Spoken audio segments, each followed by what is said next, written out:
Deuses e entidades mais assustadoras de Dungeons & Dragons. D&D é repleto de divindades que representam luz, justiça e proteção. No entanto, para cada deus benevolente, existe uma força sombria nas profundezas da existência. Esses deuses malignos não oferecem somente perigo nas sessões. Eles são uma excelente oportunidade de narrativa para mestres que querem deixar suas campanhas mais sombrias e intrigantes. E com isso eu vou explorar com vocês nesse vídeo algumas dessas entidades e ajudar a incorporar elas no seu jogo. Então vamos pro vídeo. Número 1. Tarisdun, o deus acorrentado. Os deuses se uniram para me aprisionar, mas as correntes não durarão para sempre. Quando eu for liberto, não haverá gritos, não haverá esperança, apenas um nada absoluto.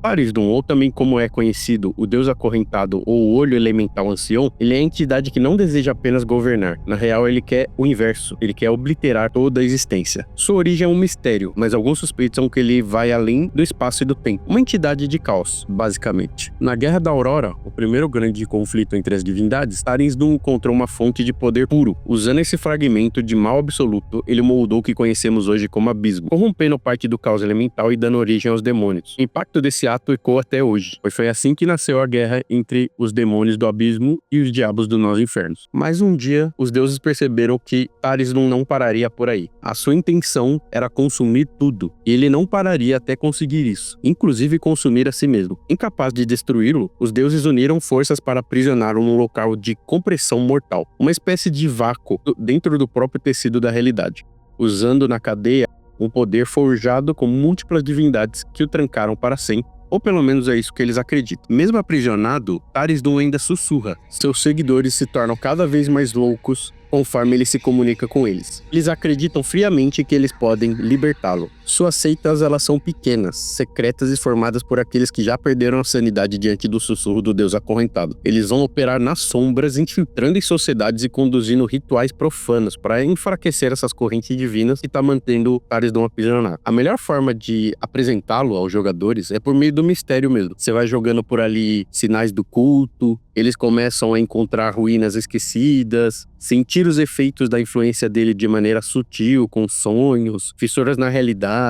e um sentimento estranho de vazio ao entrar em certas áreas. Enfrentar ele diretamente é impossível, até porque ele é quase tão forte ou até mais forte que muitos dos deuses, mas o ideal da mecânica da narrativa mesmo é sempre impedir dele ser libertado. Apesar de você poder fazer um paralelo ali com a figura do Cthulhu, que realmente entra pra destruir o mundo e etc., eu sinto que ele tem muito menos um apelo cósmico, sabe? Eu acho que ele é muito mais realmente um fim que tá chegando e que a gente tenta adiar toda vez, sabe? Por essa incerteza da morte, etc., que vive nos humanos. Acho que traduzindo ali pra Dungeons & Dragons é a morte até dos deuses, sabe? E como ele é sutil, é muito interessante você aproveitar dessa mecânica, porque ele às vezes tá se soltando, está cada vez mais próximo de se soltar, e os deuses estão tão preocupados com outros temas que isso não é importante para eles, até que os jogadores descubram. Realmente, ele, a princípio, ele parece bem fraco, mas ele vira uma opção muito interessante para a história como um todo.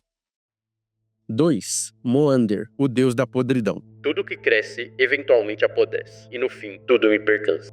Moander e Tarisdun são muito parecidos em muito aspecto. Sua origem também é um mistério, mas acreditam que ele nasceu da própria decadência do universo. Realmente, como tudo dentro do tempo vai se decompondo, ele é resultado da decomposição do universo como um todo. Por onde ele passa, a terra se torna pútrida e a vegetação se transforma em uma massa de carne apodrecida. Ele também foi banido por outros deuses, justamente porque eles temiam o crescimento da força dele e ele foi banido. Porém, ele tem uma diferença muito grande do Tarisdun nesse ponto. Aparentemente, ele foi banido até da própria lore de D&D, porque ele não aparece em nenhum registro da quinta edição. Mas nada impede de você usar ele e de trazer ele de volta, pegando de surpresa especialmente jogadores que só estão acostumados com a quinta edição e que não manjam tanto da lore fora das edições mais novas. Todo deus em D&D, geralmente ele tem um avatar, e geralmente eles optam por uma figura mais humanoide. O avatar mais famoso do Moander é basicamente a Abominação de Moander, que é uma pilha de massa animada e apodrecida. E por onde ele vai passando, ele vai apodrecendo tudo, inclusive animais, flora, pessoas que estiverem muito próximas. Essa massa ela é coberta de musgo, olhos, mandíbulas, presas, diferente forma de várias criaturas. É realmente um negócio bem nojento. Ele é quase do tamanho de uma pequena montanhazinha, sabe? E ele vai absorvendo qualquer matéria viva ou morta, aumentando o tamanho do corpo. Então ele pode chegar até o infinito de tamanho ali. Eu já acho ele uma divindade muito mais difícil de trabalhar, porque ele pode deixar deixar a história meio sem graça se você jogar ele de qualquer jeito. Mas eu, pessoalmente, usaria ele com formas mais alternativas. Especialmente em campanhas menores, sabe? De level baixo. Eu, por exemplo, botaria meus jogadores para impedir um culto de Moander, que é pequeno, não tem tanta força, e eles querem acabar com uma colheita de toda a cidade, para no inverno todo mundo morrer de fome. Isso é muito mais interessante, fazer um tom mais investigativo ali, dando sinais, quem que dentro dessa vila pode ser o cultista. Aí ele tem uma vibe muito mais de mistério do que uma ação gigantesca para uma campanha de longos episódios. Não, eu acho que ele é para um caso menor, assim, sabe? E aí você vai enriquecendo a sua campanha com uma lore, por mais pequena que ela seja, sabe? Número 3. Asmodeus, o arquidiabo mais poderoso. Os deuses existem em sua multiplicidade, mas Asmodeus é único. Asmodeus em Dungeons & Dragons uma divindade da indulgência. Ele é o patrono da opressão e do poder. E como não fosse suficiente a sua divindade, ele também é o maior demônio governante de todos os demônios do Nove Infernos. Ele governa em seu trono no fundo de Baator, que é a última camada do inferno, e ele reina com uma tirania implacável. Todo o seu reino hoje no Nove Infernos se resume a intrigas políticas e uma guerra incessante. Mas, apesar de estar ocupado hoje com uma guerra interna, sua maior ambição é dominar todos os planos, não só os Nove Infernos. Ele com certeza é um dos seres mais malignos do universo de D&D, e diferente dos anteriores, ele é o mais presente ali, talvez no cotidiano das histórias, porque tá intrinsecamente ligado a todas as criaturas ali das camadas do inferno, aos Tieflings também, inclusive, e ele costuma tentar a mente dos mortais, transformando eles em demônios também. Foi o que aconteceu, por exemplo, com Azariel, que ela era uma humana muito nobre, e ela acabou sucumbindo dentro do inferno e virou uma arquidiaba, inclusive uma figura muito importante nessa Guerra dos Nove Infernos. Ela não aparece diretamente, mas ela é citada em Baldur's Gate 3 e ela tem uma campanha exclusiva, inclusive ela é capa da campanha. Porém, apesar dele ser malvado, o que torna ele muito mais complexo do que as outras divindades é que na lore atual, a sua presença como governante dos Nove Infernos é mais que necessária, justamente por conta dessa guerra interna que existe lá dentro. Que exatamente por estarem tão ocupadas nessas guerras infernais, independente da camada dos Nove Infernos, que elas estão menos interessadas em dominar o plano material, e sim lutarem pelo poder entre si. Resumindo, o Asmodeus hoje, na lore de Dungeons & Dragons, pelo menos na quinta edição, ele é basicamente um mal necessário. Você pode até fazer uma campanha, especialmente quando seus jogadores estiverem no high level, botar eles para derrotar o Asmodeus ou coisa do tipo, mas não faria sentido, porque seria muito mais problemático pro mundo que usar qualquer outro vilão ali, seja infernal ou seja de qualquer outro plano, para destruir isso. O ideal, pelo menos na minha opinião, é você envolver o Asmodeus, mesmo sabendo que ele é maligno, você vai precisar depender dele para alguma informação ou alguma ajuda que puder fornecer, mesmo sabendo que ele é maligno, mentiroso e manipulador. E ele pode até ser, dependendo do contato que vocês tiverem. Porém, vocês também vão saber que é para um bem muito maior e vão ter que se virar, mesmo sabendo o quão maligno ele pode ser e o quão traíra ele pode ser com vocês.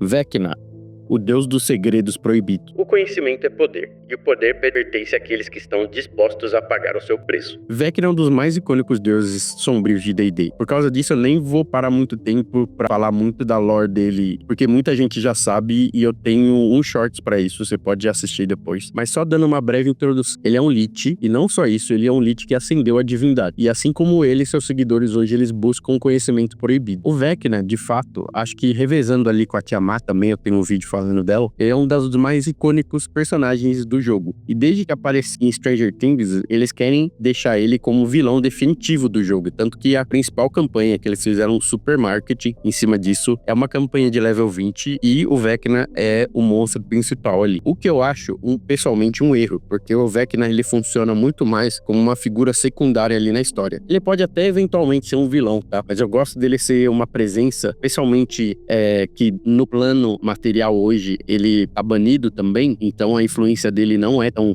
forte em questão de presença física, né? Você pode botar os seus personagens, por exemplo, pra procurar o Vecna ou alguma informação dele pra derrotar um outro vilão, sabe? Então ele também ser indiretamente um aliado, por mais que um aliado não confiável, também pode funcionar muito aqui. E aí ele crescendo nas beiradas, né? Então você faz umas 4 sessões da galera tentando matar um vilão muito poderoso e precisam da ajuda do Vecna pra depois disso acontecer, eles perceberem que deixar deixaram o Vecna mais forte e que agora vão ter que impedir ele de crescer e ressurgir no mundo material. Agora que vocês já estão mais fortes, mais experientes, etc. e tudo mais. E vão ter um boss muito mais interessante, sem depender só do nome dele, sabe? Mas vocês vão ver na prática, os seus jogadores vão ver na prática como que ele é um vilão interessante, sabe? Por mais que muitas vezes ele possa parecer batido, você anula esse fator usando ele na sua campanha. E é isso, esses deuses, ele oferecem oportunidades incríveis para campanhas de terror. Você pode incorporar ele muito bem na sua narrativa e transformar uma campanha comum em algo inesquecível. E não precisa usar um só. Eu acho que você pode usar eles aos pouquinhos, sabe? Uma referência de deus A aqui, outra referência de deus B ali. Você vai tornando o seu mundo mais vívido. Enfim, qual desses você já usou na campanha? Como foi sua experiência? Qual ideias que você tem para usar ele, caso você queira usar em uma campanha futura? Comente e não esquece de deixar aquele like e a inscrição, que vai ajudar muito, muito a recomendar o canal para outras pessoas e espalhar a palavra do RPG pra frente. Agora também você pode virar membro, tá, do canal. Eu abri isso daqui. É um plano muito mais para ajudar a gente aqui do canal. Em breve eu quero lançar mais tiers ali, que vocês tenham campanhas prontas e tudo mais. Eu vou ver qual é a necessidade ali da maioria do pessoal. Mas a princípio, se você quiser dar uma ajuda ali ao canal, vai ser super bem-vinda, tá? E é isso. Um abraço. Tchau, tchau.